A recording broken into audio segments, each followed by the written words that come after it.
Welcome back to my YouTube channel World Literature.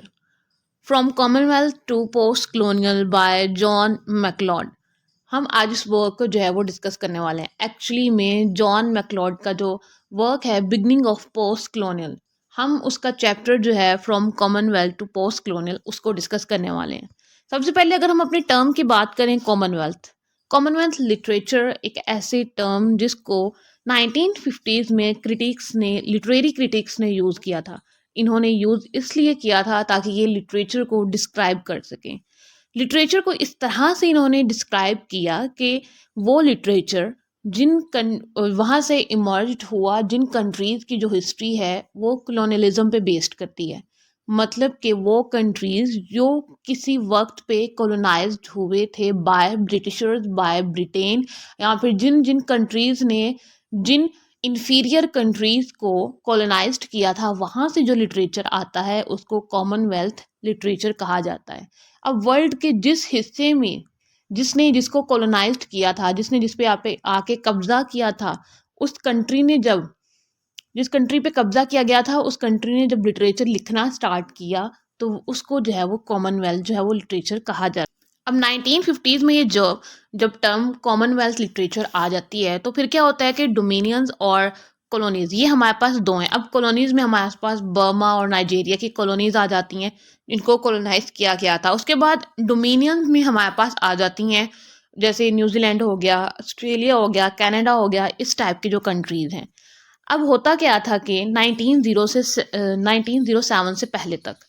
जो British है वो होस्ट करता था कॉलोनियल कॉन्फ्रेंसेस को, जिसके अंदर गवर्नर्स जो थे कॉलोनीज के और डोमिनियंस के वो इकट्ठे होते थे। अब 1907 में इस कॉन्फ्रेंस को नया नाम दिया गया इम्पीरियल कॉन्फ्रेंसेस का, जिसके अंदर उसके बाद क्या होता है कि जो ब्रिटिशर्स की जो पावर थी ना कॉलोनीज के ऊपर, वो नहीं रहती है। मतलब कि इस नेम के चेंज होने के साथ ही ब्रिटिशर्स की जो पावर है वो ख़त्म हो जाती है, और जो कॉलोनीज़ हैं उनको इंडिपेंडेंस मिलना स्टार्ट हो जाती है। जो इतने अरसे से जिस पे ब्रिटिशर्स जो हैं वो अपना कब्ज़ा किए हुए थे, जिन लोगों पर उनका कल्चर एक्सप्लॉइट किया, उनके लोगों को एक्सप्लॉइट किया, उनकी इकोनॉमी को एक्सप्लॉइट किया, पॉलिटिकल सिस्टम एक्सप्लॉइट किया, ये सब कुछ जब किया हुआ था, उसके बाद जो है वो 1907 में इंपीरियल कॉन्फ्रेंसेस का नाम आता है। फिर होती है सेकेंड वर्ल्ड वॉर। जब वर्ल्ड वॉर टू होती है ना, उसके बाद से कॉमनवेल्थ कॉन्फ्रेंसेस का जो है ना वो नाम इसको दे दिया गया है। मतलब कि पहले जो था वो इंपीरियल कॉन्फ्रेंस हुआ, फिर कॉमनवेल्थ कॉन्फ्रेंस हुआ, उसका नेम चेंज कर दिया गया ताकि जो है वो नया लिटरेचर आए। लिटरेचर वो जो कि उन कॉलोनीज से आए जिनको कॉलोनाइज्ड किया गया है, जिनके ऊपर हुकूमत की गई है, जिनके ऊपर कब्जा किया गया, जिनका इकोनॉमिक सिस्टम जो है वो एक्सप्लॉइट किया गया, कल्चर जिनका जो है वो एक्सप्लॉइट किया गया, वहाँ से जो है अब लिटरेचर आए। वहाँ से लिटरेचर आएगा मीन्स कि हमें पता चलेगा कि वो एक्चुअली में क्या कहना चाहते हैं अपने कंट्री के बारे में, as a nation, as a world, वो क्या मैसेज देना चाहते हैं। फिर क्या होता है कि नॉर्मन जी फेयर्स कहते हैं 1964 में कॉमनवेल्थ लिटरेचर के बारे में, कहते हैं कि जो कॉमनवेल्थ लिटरेचर होता है ना, इसको वो रीड करता है जो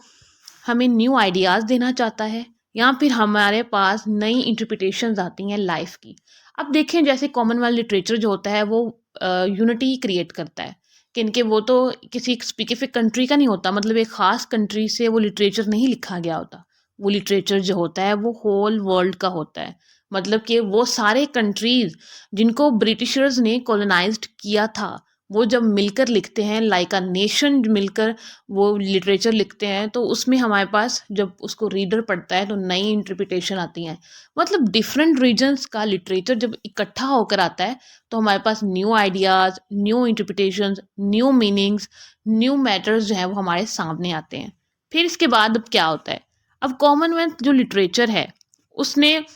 जो राइटिंग्स हैं उनको इकट्ठा तो कर दिया, और साथ ही साथ इसका पर्पस ये था कि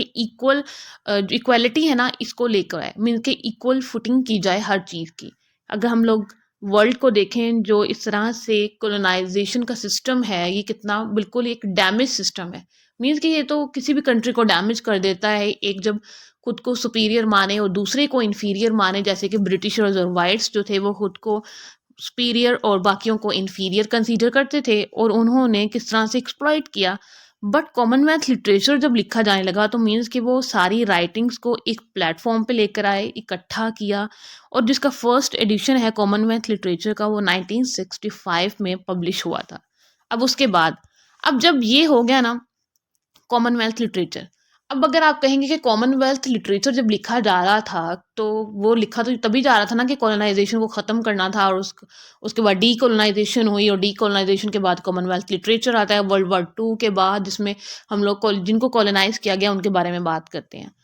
फिर पोस्ट कॉलोनियल लिटरेचर की टर्म जो आई वो क्यों आई, इसकी ज़रूरत क्या पड़ गई, जबकि कॉमनवेल्थ लिटरेचर की टर्म हमारे पास मौजूद है। इसकी ज़रूरत थी क्योंकि कॉमनवेल्थ लिटरेचर जो है वो सभी राइटिंग्स को इकट्ठा करता है, इक्वलिटी की बात करता है। पोस्ट कॉलोनियल लिटरेचर हर रीजन की, हर हिस्टोरिकल जो बैकग्राउंड है उसकी अलग-अलग और बात करता है कि इसको जो है वो फ्रंट पेज पे आना चाहिए, ना कि हम उसको सेकेंडरी ऑप्शन लें किसी की हिस्टोरिकल, जियोग्राफिकल हिस्ट्री को, बल्कि वो हमारी प्रायोरिटी लिस्ट में होनी चाहिए कि हमने किसी चीज़ का जब लिटरेचर पढ़ रहे हैं, किसी कंट्री को जिसको कॉलोनाइज़ किया गया, उनका हिस्टोरिकल बैकग्राउंड देख रहे हैं, हम उनकी जियोग्राफी देख रहे हैं, उनके कल्चर देख रहे हैं, उसको हम सेकेंडरी कंसीडर ना करें, हमारी वो प्रायोरिटी लिस्ट में हो, हम उसको फर्स्ट कंसीडर करें। अब क्या होता है कि पोस्ट कॉलोनियल लिटरेचर 1970s और 1980s में जब आता है तो बहुत सारे जो क्रिटिक्स हैं उन्होंने लिटरेचर को एक नए वे से जो है ना वो देखना स्टार्ट किया, और इस नए वे से देखने की वजह से क्या हुआ कि हमारे पास पोस्ट कॉलोनियल की कितनी टर्म्स आती हैं। हम ब्लैक्स एंड वाइट्स का जो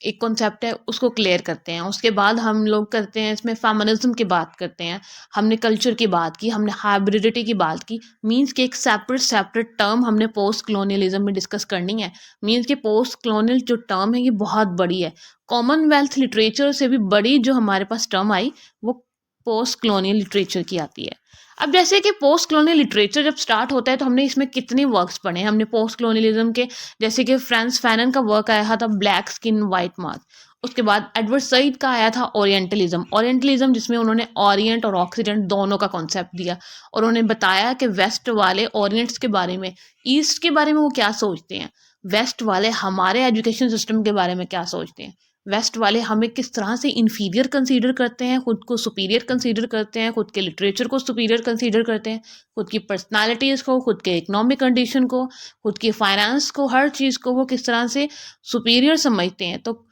पोस्ट कॉलोनियल लिटरेचर का जो पर्पस था वो ये था कि जो ब्रिटिशर्स हमारे बारे में सोचते हैं, जो वाइट्स हमारे बारे में सोचते हैं, वो उसको पूरी दुनिया के सामने लाया जाए।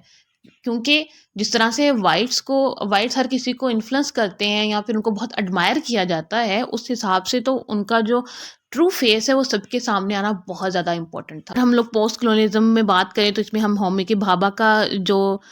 वर्क है उसको हम लोग पढ़ते हैं, उसके बाद हमारे पास गायत्री स्पिवक जो है उनका वर्क आ जाता है। हमारे पास इतनी सारी वैरायटी है पोस्ट कॉलोनियल लिटरेचर में, थेरीज जिन्होंने दी, थ्योरिस्ट ने इसीलिए ये पोस्ट कॉलोनियल थेरीज दी थी कि हम लोग हर थेरी को अप्लाई करके हर डिफरेंट इशू को डिस्कस करें, रदर देन कि हम कॉमनवेल्थ लिटरेचर में सभी राइटिंग्स को इकट्ठा कर देते हैं। हमने कॉमनवेल्थ लिटरेचर को बेस बनाया था किस चीज़ के लिए कि हमने जो है वो डी कॉलोनाइजेशन की है, हमने कॉलोनाइजेशन के हम अगेंस्ट गए हैं। हम उसके अगेंस्ट जाने के बाद हमने कॉमनवेल्थ लिटरेचर को इंट्रोड्यूस करवाया, सभी राइटिंग्स को एक प्लेटफॉर्म पे लेकर आए, और उसके बाद हमने पोस्ट कॉलोनियल थ्योरी को लेके आए ताकि जो हमारी जितनी भी डिफरेंट अप्रोचेस हैं हम उनको अप्लाई करके हमारे जो कल्चरल इशू हैं, हमारे जो आइडेंटिटी क्राइसिस हुए हैं, हमारे जो इकोनॉमिक एक्सप्लॉयटेशन हुई है, हमारा जो कास्ट सिस्टम क्रिएट हुआ है, हम उन सब चीज़ों को भी डिस्कस करें कि ब्रिटिशर्स कितनी ज़्यादा एक्सप्लॉयटेशन करके गए हैं। आई होप कि आपको ये लेक्चर यहाँ तक क्लियर हो चुका होगा। वीडियो को लाइक और शेयर और चैनल को ज़रूर सब्सक्राइब कर दीजिएगा। Thanks for watching my channel.